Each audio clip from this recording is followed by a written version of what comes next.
Bonjour et bienvenue. Aujourd'hui, on va se pencher sur un texte assez fondamental de la tradition islamique. Bonjour. Oui, un texte très particulier. C'est le 24e hadith d'une collection très connue, celle de l'imam An-Nawawi. Et on s'appuie aussi sur un commentaire contemporain pour nous éclairer un peu. Et il faut préciser tout de suite son statut. C'est ce qu'on appelle un hadith Qudsi. C'est-à-dire, Pour faire simple, c'est une parole divine mais qui ne se trouve pas dans le Coran. C'est Dieu qui parle, mais par la bouche du prophète. La parole est donc très très directe. d'accord. Donc l'idée pour notre discussion, c'est vraiment de décortiquer ce message sur la relation entre l'humain et le divin. Qu'est-ce que ça nous dit sur le pouvoir, le besoin, la générosité? Tout à fait. Et d'ailleurs, dès le début, il y a quelque chose qui frappe.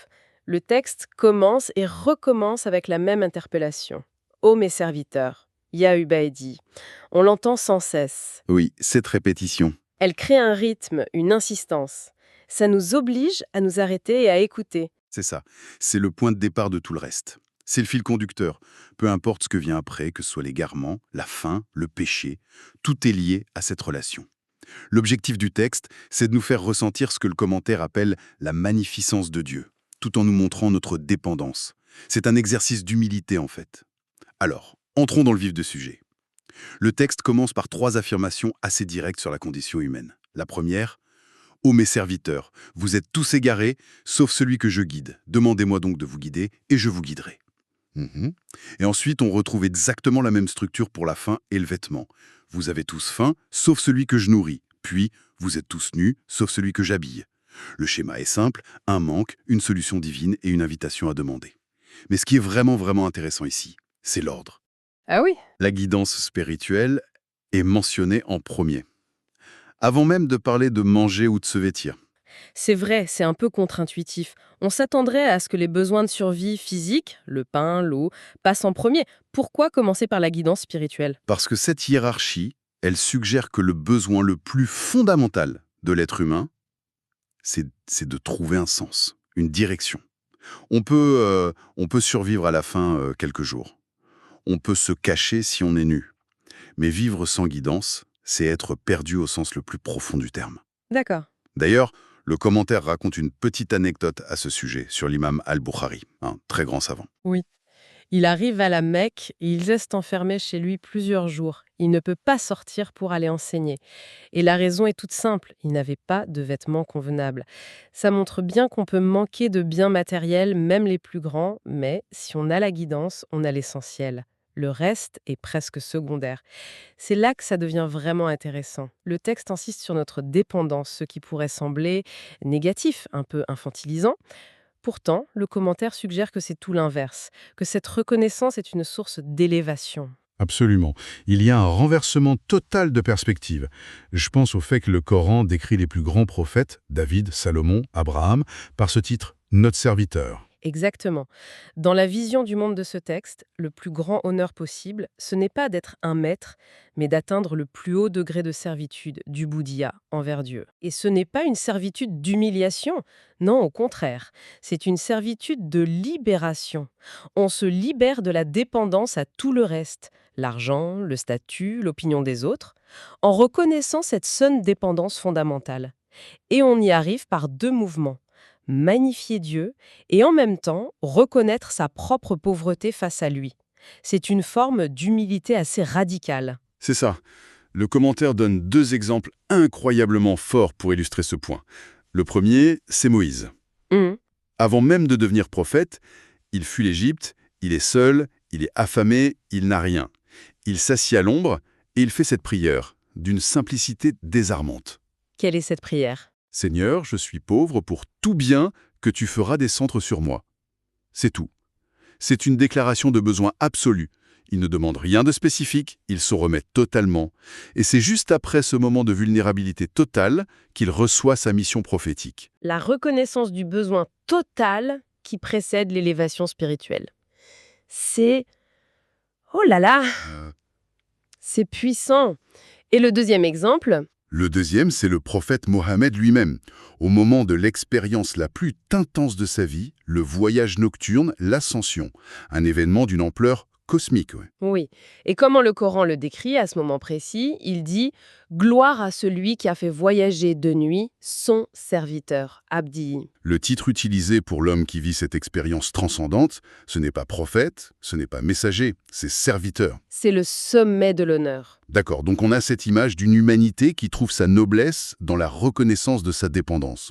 Mais ensuite, le texte fait un pivot, un virage à 180 degrés pour parler de Dieu. Le contraste est... Le contraste est saisissant, oui. Après avoir établi notre besoin, le texte illustre l'indépendance absolue de Dieu avec des scénarios extrêmes, presque hyperboliques. C'est-à-dire, il dit en substance, si tous les êtres humains et les djinns, du premier au dernier, étaient aussi pieux que le cœur du plus pieux d'entre vous, ça n'ajouterait absolument rien à mon royaume. Rien du tout. Et l'inverse est tout aussi vrai. S'ils étaient tous aussi pécheurs que le pire d'entre vous, ça n'enlèverait absolument rien à mon royaume. Alors là, j'avoue que je bloque un peu. Si nos actions, bonnes ou mauvaises, ne changent strictement rien pour Dieu, ça peut donner l'impression que ça ne sert à rien. Comment est-ce que le texte résout cette tension? Ça peut même sembler un peu décourageant. C'est une excellente question, et le paradoxe n'est qu'apparent. Le texte ne dit pas que nos actions n'ont pas de conséquences. Il dit qu'elles n'ont pas de conséquences pour Dieu. Ah, d'accord. La nuance est là. Oui. Le bénéfice ou le préjudice, il nous revient entièrement. À nous. Dieu est, par définition, autosuffisant. Il n'a besoin de rien. Nos bonnes actions ne viennent pas combler un manque chez lui, et nos péchés ne le blessent pas. C'est pour nous-mêmes, en fait. C'est exactement ça. Le commentaire cite un verset du Coran qui dit « Celui qui fait une bonne œuvre, c'est pour lui-même, et celui qui fait le mal, c'est contre lui-même ». Ça replace la responsabilité entièrement sur nos épaules. Ce cadre moral, ce n'est pas une exigence pour satisfaire Dieu, c'est un cadeau qui nous est fait pour notre propre bien. Vu comme ça change tout. Ça n'est plus une transaction, mais un cadre pour notre propre épanouissement. Et cette idée de cadeau, ça nous amène à une image, waouh, cette image de l'aiguille dans l'océan, elle est... Elle est vertigineuse. C'est le point culminant du texte, je trouve.